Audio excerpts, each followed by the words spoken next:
All right, folks, sit tight, because you're about to dive into a story that'll glue you to your chair and make popcorn seem like a distant dream. Welcome to a night where social niceties clash with unfiltered reality, and a wedding reception becomes the unlikely backdrop for a tale you won't forget. This isn't just any story. It's a journey into the humor-laced, edgy world that could make even Tarantino nod in approval.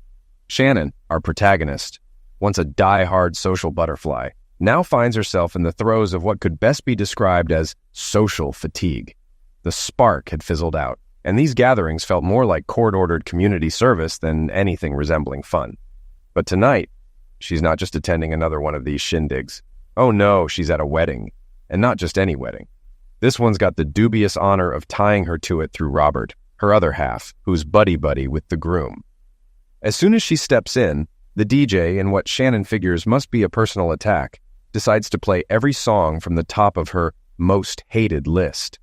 Each track slices through the air like a bad joke, and Shannon can't help but marvel at the DJ's knack for musical torture. Where's Quentin when you need him?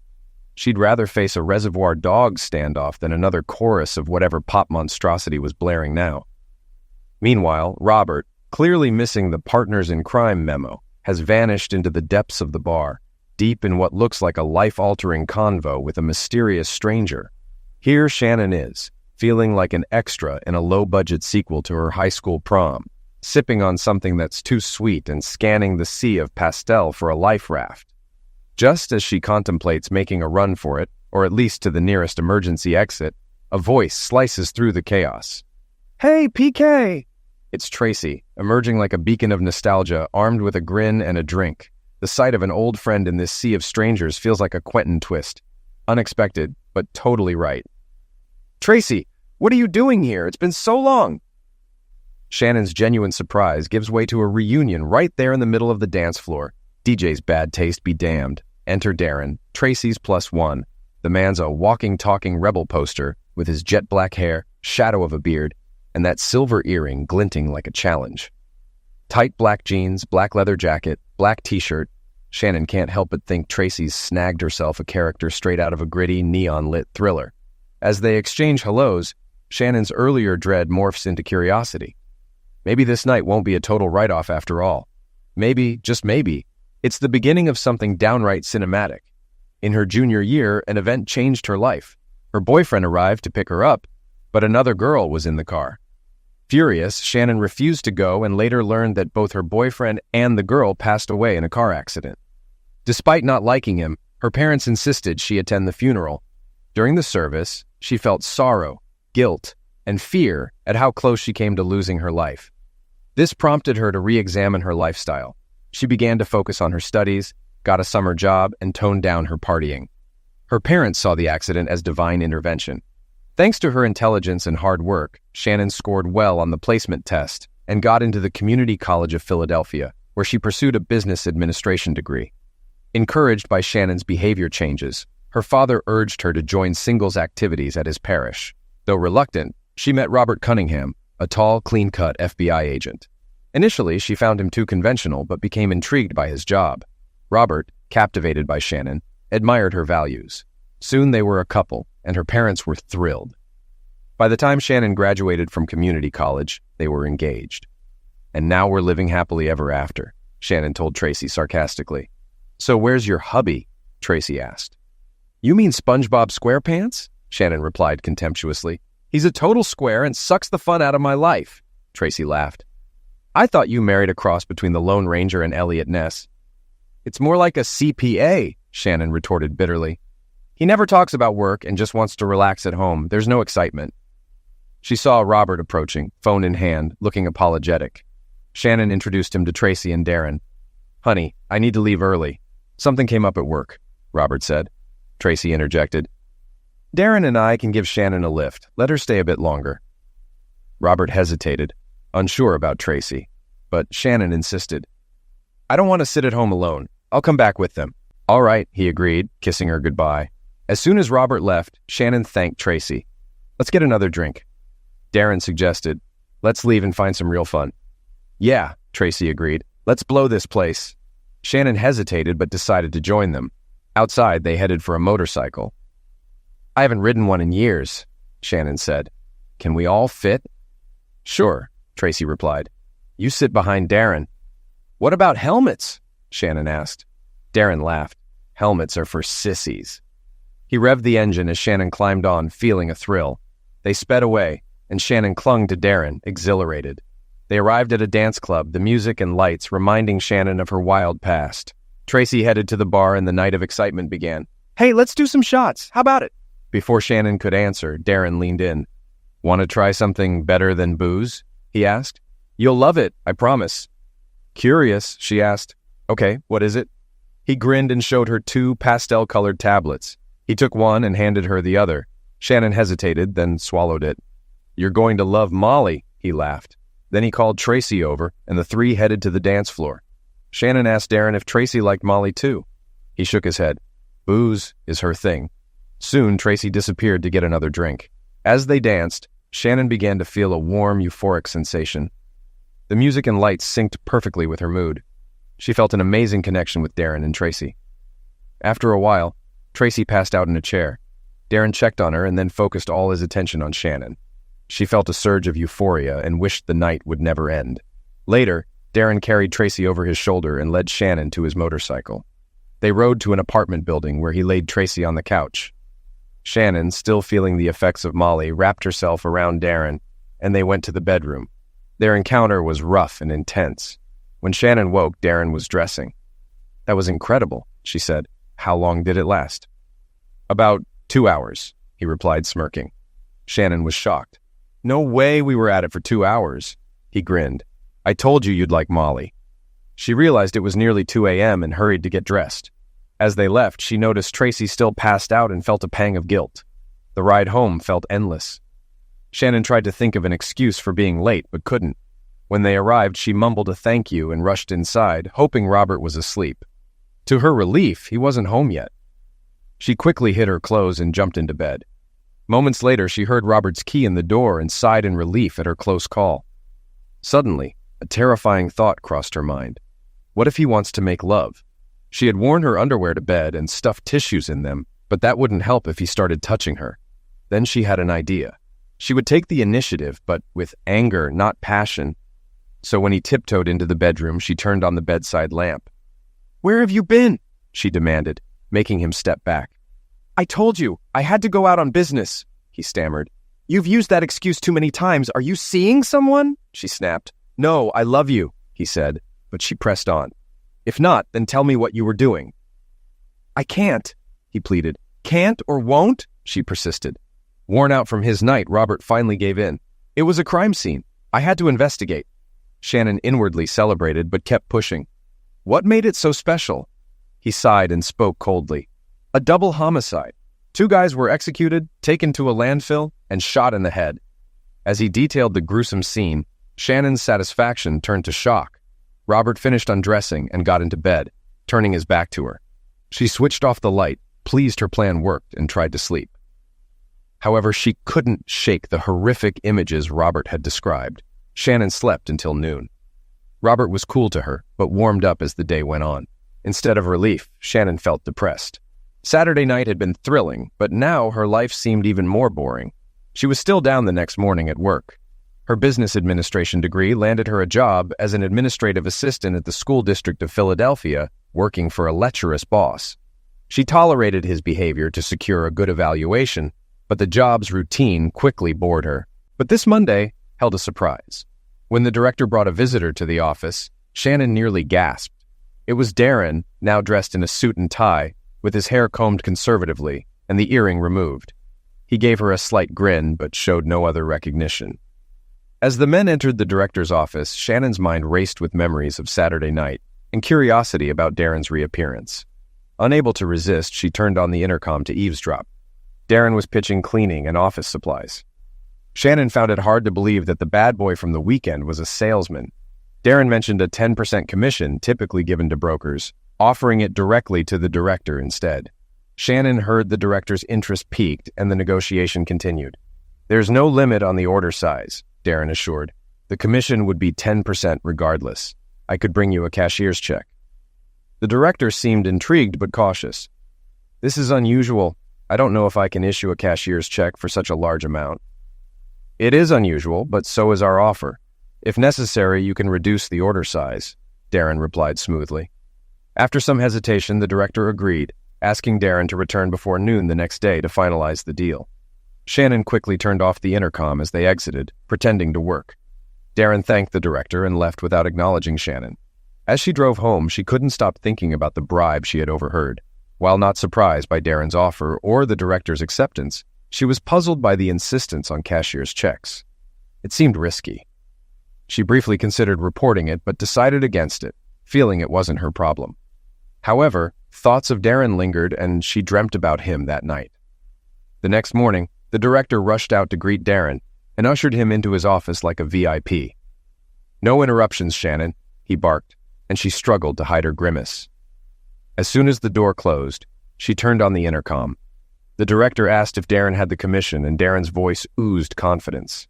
"I do," he said. "Here's our cashier's check before I even see your order and payment." Shannon imagined the director eagerly examining the check. "Everything seems in order. Here's our check and the order amount we discussed," the director said. "Thank you. Our arrangement will apply to future orders as well," Darren replied. "You won't regret it." The director mentioned his fictitious luncheon, and the men left. Shannon quickly grabbed her coat and hurried to her car, heading to the shabby apartments from Saturday night. She waited in her car until Darren arrived, then ran toward him. "Darren, wait!" He turned, surprised but wary. "Come inside," he said. Once inside, he crossed his arms. "What are you doing here?" he demanded. "I heard everything you and the director talked about."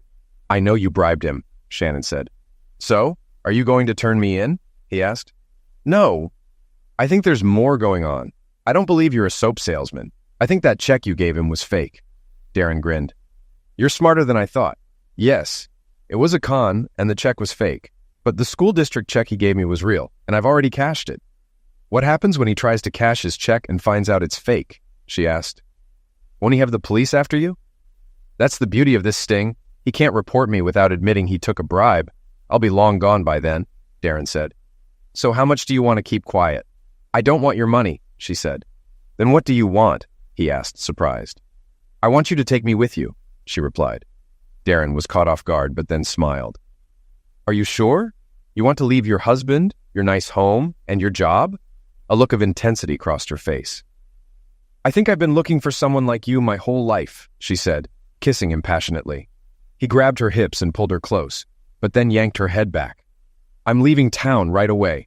I'll be outside your house in 1 hour. If you're not ready, I'm not waiting." "Are we leaving on your motorcycle?" she asked. "No, I'll be in a car. Sometimes you have to leave your toys behind." "What about Tracy?" she asked. "Like I said, you have to be ready to leave your toys behind. Be outside your place at 1:30, or I'll leave you too." Shannon kissed him again and then ran for the door. Hopping into her car, Shannon drove to the nearest bank and withdrew money from her accounts. She then sped home, packed a suitcase and makeup bag with essentials, and scribbled a note saying, "Sorry," leaving it with her wedding ring on the kitchen counter. Sitting on the porch, doubts crept in, but when she saw Darren's sedan pull up, she ran to it, leaving the apartment door unlocked. She threw her bags in the back and joined him in the passenger seat as they drove off. Shannon felt bad for Robert, knowing this would hurt him, and thought about her parents' disappointment. But she convinced herself it was her life to live. The next few months were a blur. Darren drove them to Wilmington, where they stayed in a cheap motel. Their days and nights were filled with smoky nightclubs, pills, and constant sex. Shannon loved the lack of responsibility and living impulsively. She occasionally thought of her old life, but pushed those thoughts aside. One afternoon, Darren woke her up, saying they needed money and she had to work. He told her she'd become a legal secretary, despite her protests of knowing nothing about the job. They went shopping at Nordstrom's in the Christiana Mall. Shannon picked out a black Alexander Wang pencil skirt and a white long-sleeve blouse. She tried on smaller sizes as Darren instructed and made sure to leave them slightly out of place on the racks. In the shoe department, she bought a pair of expensive black high-heeled pumps. Shannon met Darren at the food court where he joined her with a large bag from Champ Sports. When she asked if they should leave, he reassured her.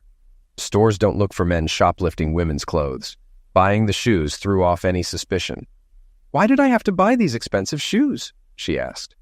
"Because shoes are hard to steal. They have ID chips, and buying something expensive distracts from any suspicion of shoplifting," he explained. Despite Darren's reassurances, Shannon was relieved to get back to the motel. Darren turned on the Weather Channel briefly before announcing, "Tomorrow's a good day for hunting pigeons. Here's the plan." Shannon didn't like becoming part of Darren's con game, but saw no way out. The next day, dressed in the shoplifted clothes, she walked to DuPont Park. She noticed Darren across the street and a man on a bench near the fountain. Darren nodded, signaling her target. "Sir, I think you dropped this," she said, holding an unmarked business envelope. The man, in his late 60s with a worn suit, shook his head. "No, it's not mine." Shannon sat beside him and showed him the heavy envelope. "Maybe there's an address inside." He agreed, clearly enjoying her company.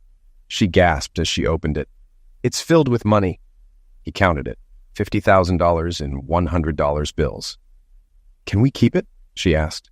He hesitated, suggesting they report it to the authorities, but hinted they might keep it if unclaimed.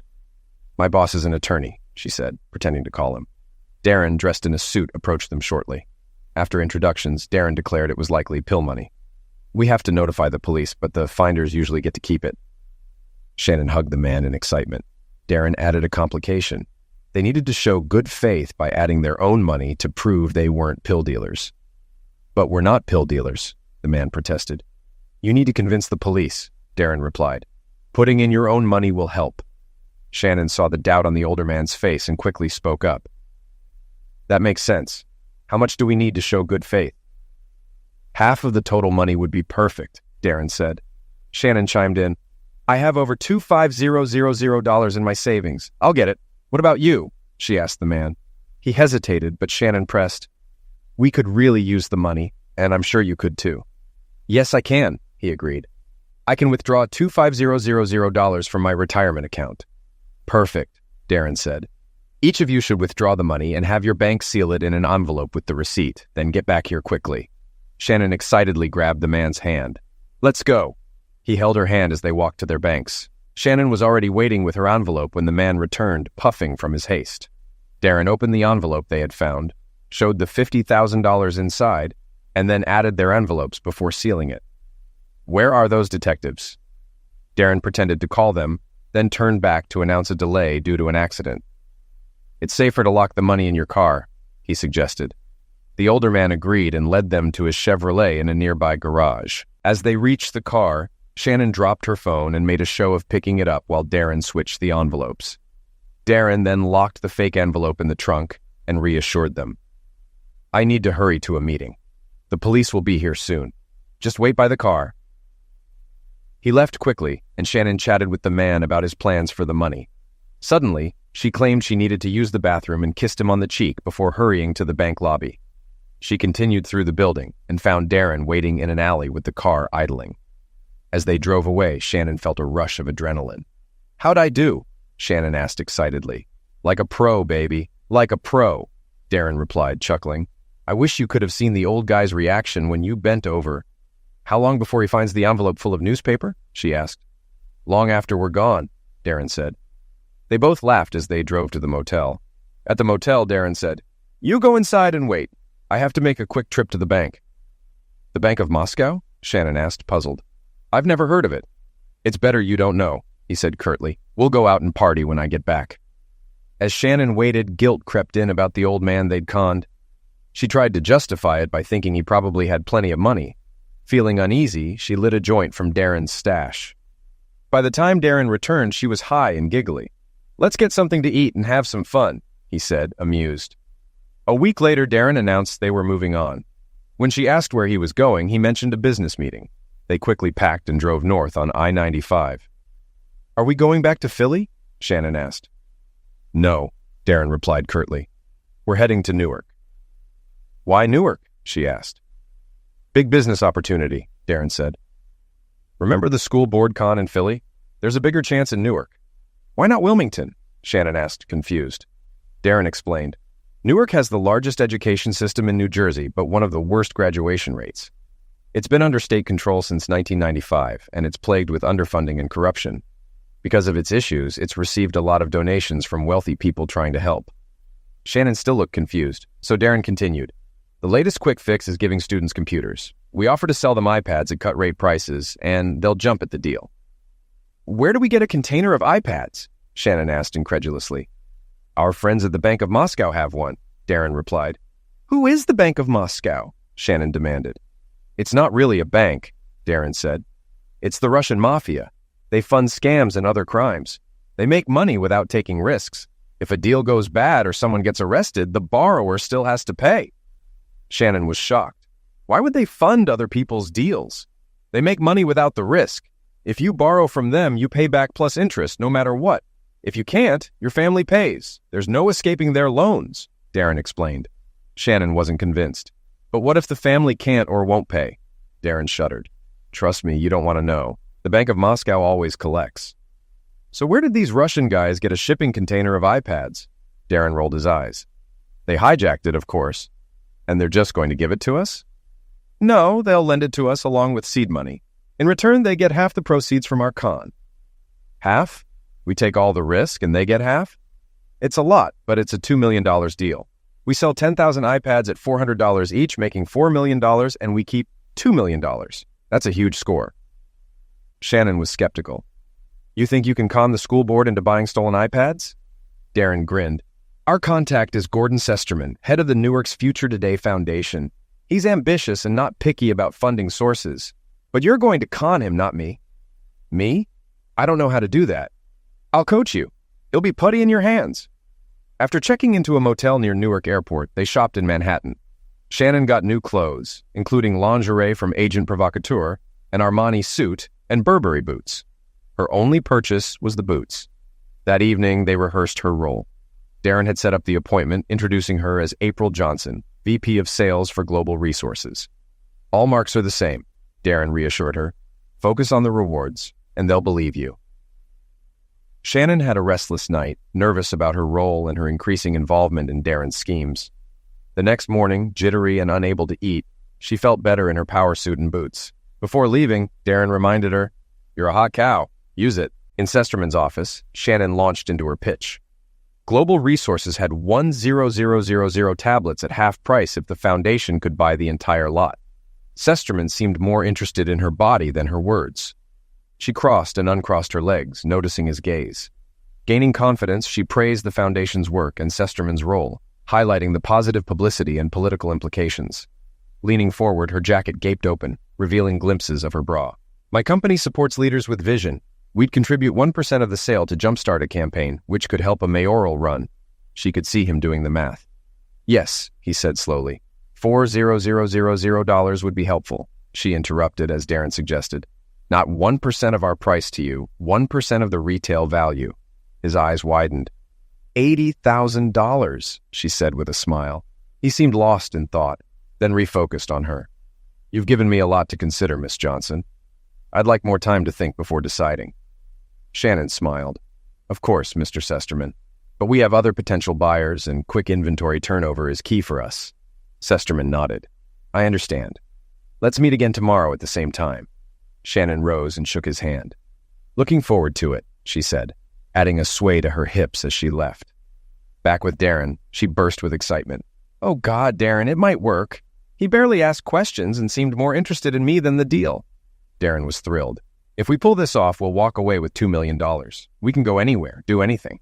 They kissed passionately, their excitement turning into lust as they quickly shed clothes and fell into bed. Do you miss your old life now? Miss good old SpongeBob? Darren asked. No, she panted. This is what I want. The next day, Shannon wore another business-appropriate but more revealing outfit. Entering Sesterman's office confidently, she heard, Miss Johnson, I've thought a lot about your proposal and find it interesting. She hid her triumph. However, I found something interesting during my research, he continued. 9 months ago, Philadelphia's school system got scammed by a vendor who never delivered supplies after the purchasing director accepted a bribe. Shannon's excitement turned to fear. He knows. She fought to stay composed. The bribe was a fake cashier's check, Sesterman added. So, to avoid repeating history, I'll accept your proposal with 3 conditions. Fail any, and the deal's off. Shannon, stunned, couldn't believe he was considering the deal. First, the campaign contribution must be in cash, delivered with the merchandise. How are we going to get $80,000 in cash, she thought, but stayed silent. Second, I need to see the merchandise myself before buying. When she didn't respond, he added, "Third, you will spend a night with me at the Meadowlands Hilton." Shannon gasped, jumped up, but then controlled herself. "I didn't expect this, Mr. Sesterman. I need to discuss this with my colleagues. Good day." As she walked to the door, he called after her, "Don't take too long, Miss Johnson. My offer is time-sensitive. Rapid inventory turnover, you know." Shannon ground her teeth in fury but stayed silent. When she got back to the motel, her angry scowl told Darren things had gone wrong. "What happened?" he demanded. She explained Sesterman's demand for cash. Darren didn't see it as a problem. "I didn't expect that, but I'll talk to the Russians. They have the container at Port Newark. We can arrange a showing for Sesterman." Shannon grew angrier. "No, because I'm not going to sleep with that pig. That's his third condition." Darren was excited. "He wants to sleep with you? Great. It means he's in. We've got him." Shannon protested. "I'm not a hooker. I don't want to spend the night with him." Darren grabbed her shoulders. "Grow up, Shannon. You're already using Zex to sell. Now use it to seal the deal." "But what about us?" Shannon asked near tears. "How will you feel about me if I sleep with him?" Darren hugged her. "I'll love you even more if you pull this off. This is huge. One night means nothing." Shannon wanted to make Darren proud and get the rewards. Reluctantly, she agreed. With that settled, Darren focused on Sesterman's other conditions, formulating a plan. Now that we've got him, we can use the cash requirement against him. With Darren's coaching, Shannon called Sesterman, agreeing to the deal and the hotel meeting. When Sesterman expressed elation, Shannon added a condition. "If you want the campaign contribution in cash, you'll need to pay for the computers in cash too." Sesterman ranted, but Shannon cut him off. "Fair is fair. This way everyone is on equal footing." Sesterman was outraged. "How am I supposed to get $2 million in cash? Even if I could, it would weigh a ton." Shannon muted the phone and looked at Darren, who told her to hold firm. She unmuted and said, "If you can't do cash, give us another option." After a few minutes, Sesterman suggested Eurobonds. "They're just like cash. We have a substantial quantity in our endowment. Would that work?" Shannon relayed this to Darren, who then called his Russian contact.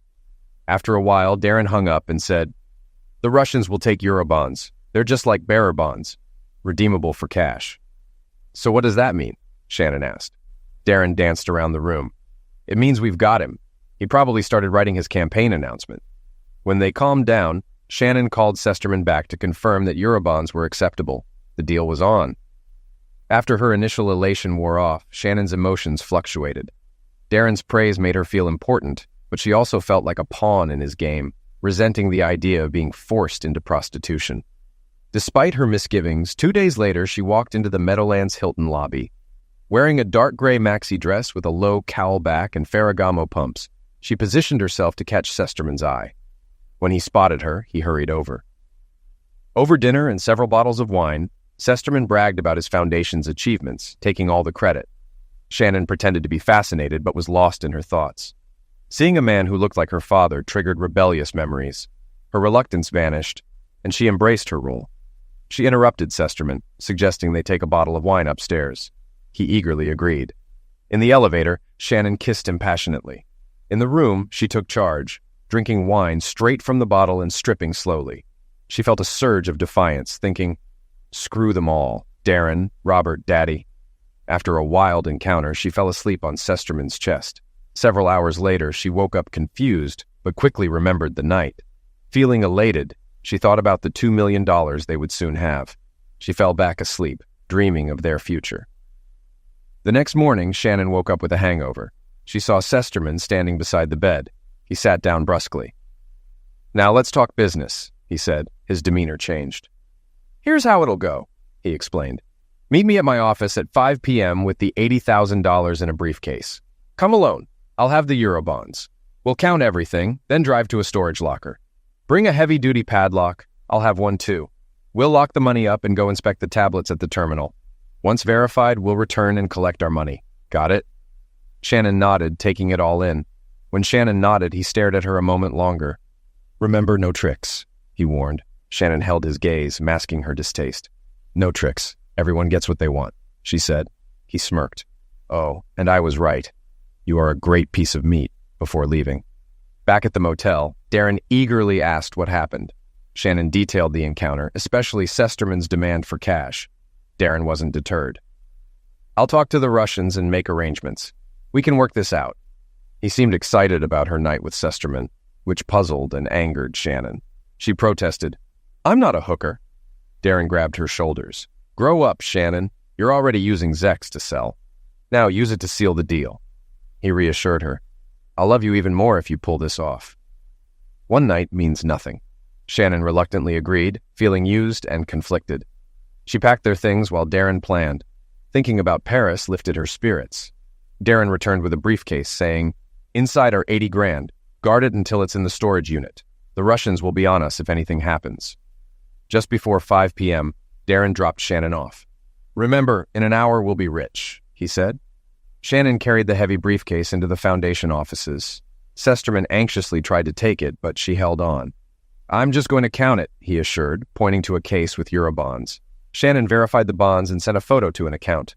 A voice with a Slavic accent confirmed, "They're real. Proceed." She sighed in relief and nodded to Sesterman. "Let's go," he said. They drove to a rundown self-storage facility. Sesterman explained, "Nobody comes here. We won't be disturbed." Inside, they placed their briefcases on a shelf. Shannon locked the unit with her padlock, ensuring neither could access it alone. "Now let's see those tablets," she said. They drove to Port Newark Container Terminal, navigating past rows of containers with giant cranes looming in the background. Eventually, they turned onto a narrow street lined with multicolored containers, and Shannon directed Sesterman to stop by a bright blue one. She checked the numbers on the container against a sheet from her purse, then looked at Sesterman. "This is it," she said, handing him a key. He quickly unlocked the padlock and opened one of the doors. The 40-foot container was filled with large boxes bearing the familiar Apple logo. Sesterman pulled a folding knife from his pocket, opened one of the boxes, and revealed a stack of smaller boxes inside. He slit one open and pulled out an iPad, exclaiming with joy. "I told you," Shannon said. As Darren had instructed, she added, "But you'll want to check the boxes in the back to make sure they're all the same." "You're right," Sesterman agreed eagerly, and began climbing over the large boxes to reach the back of the container. As he neared the back, Shannon couldn't wait any longer and tried to close the container door. Hearing the hinges creak, Sesterman turned and yelled, "What the hell are you doing?" He scrambled back toward the front as Shannon desperately tried to close the door, but the locking pole stuck and she couldn't move it. As Sesterman got closer, she panicked and ran back up the alley of containers to the street. Sesterman, furious, climbed out of the container and chased after her, only to see her jump into Darren's waiting car. He quickly turned and ran back to his Mercedes to give chase, but before he could leave the cul-de-sac, an 18-wheeler blocked the entrance. Sesterman angrily jumped out of his car and demanded that the driver move, but the man responded in a language Sesterman didn't understand. The driver and his helper began unloading their truck while Sesterman stood there cursing in frustration. Shannon was still shaking as she and Darren drove out of the container terminal and headed for the self-storage unit. "I felt like I was running in tar," she gasped.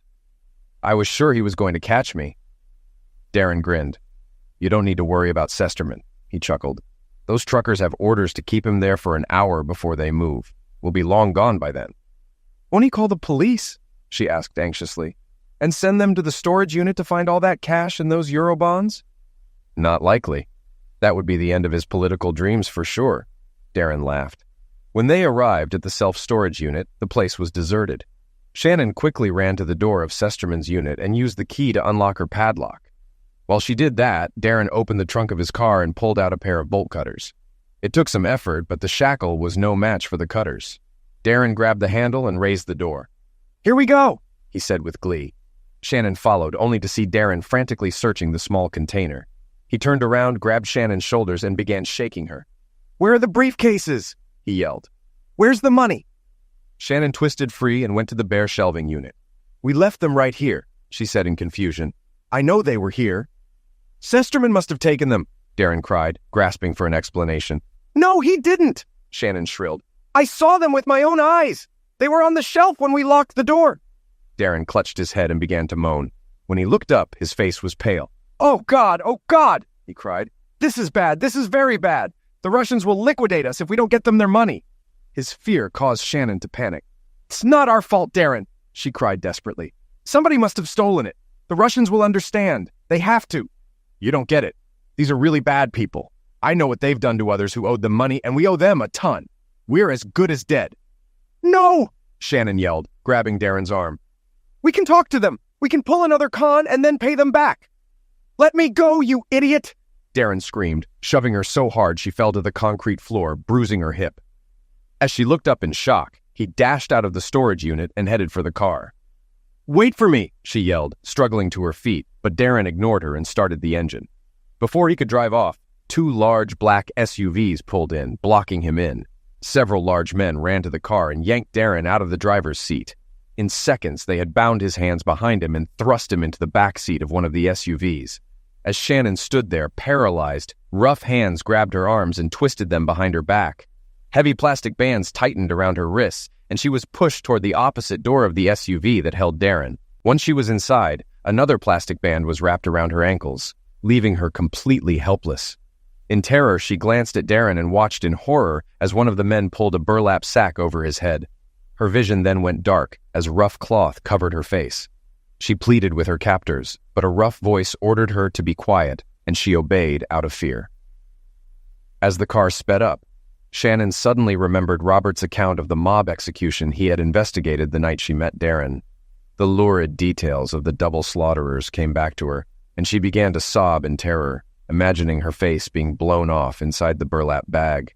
Hot, burning tears streamed down her cheeks, and mucus ran over her upper lip into her mouth.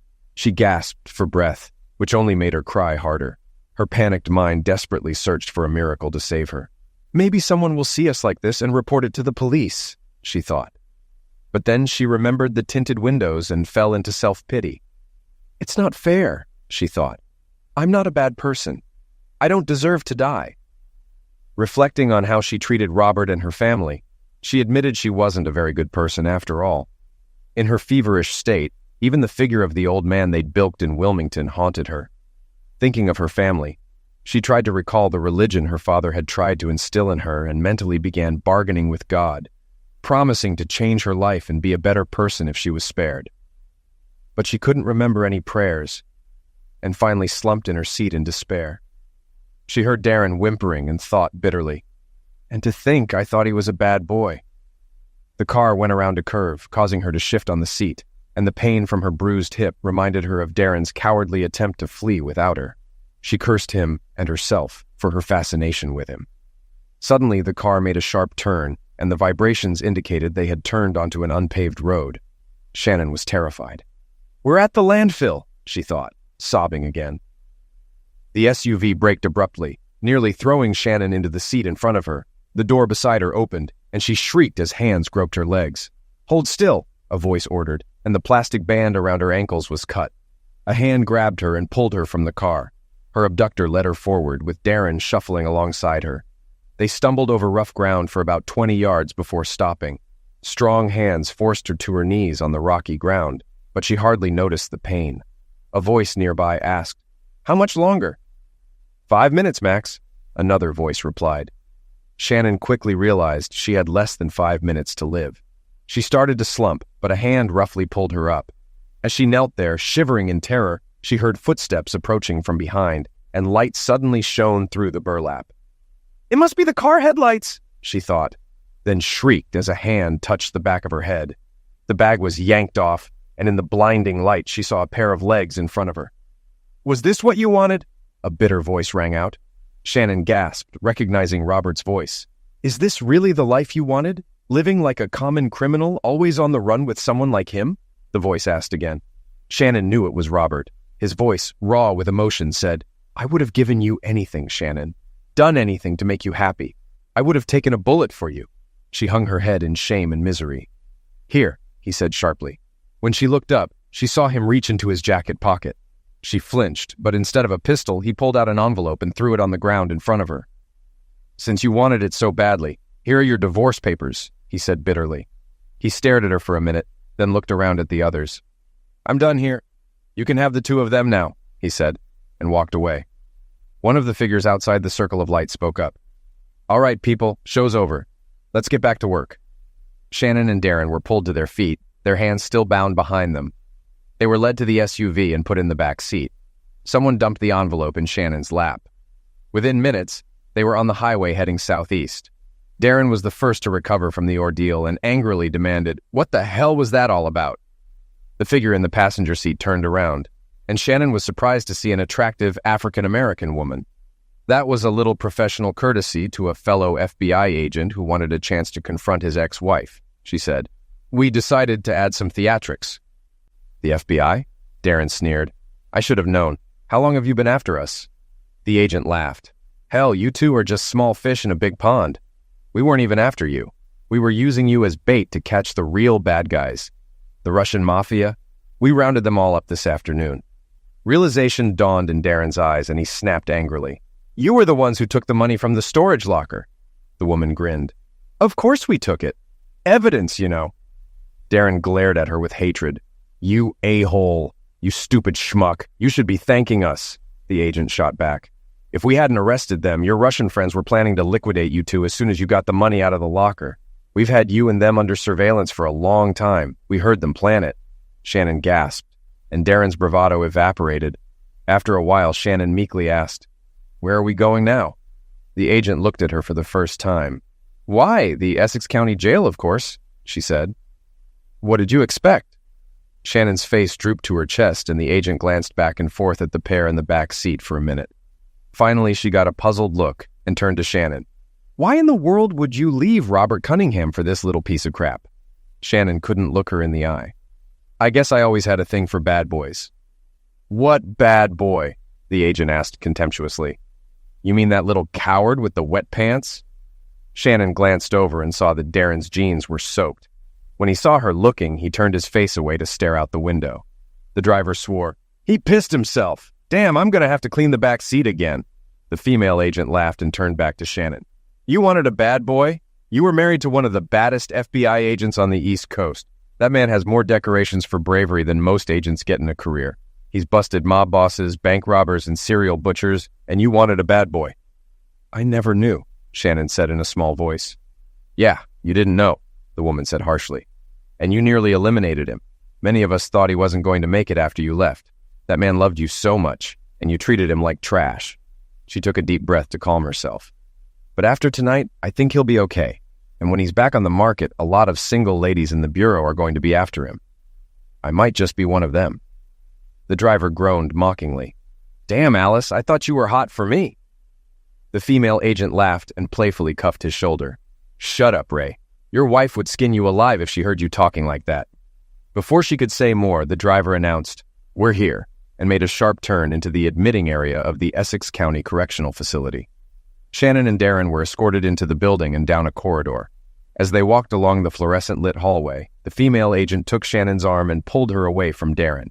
They came to an empty holding cell, and after directing Shannon inside, the agent slammed the door shut and left. Shannon slumped onto the cot chained to the wall and began to process everything that had happened. The extreme events, from the adrenaline rush of the sting on Sesterman to the terror of imminent pass-away, from the relief of realizing she would live to the shame of Robert's confrontation, had left her emotionally exhausted. Thinking about how Darren had abandoned her to save himself, she felt glad to be separated from him.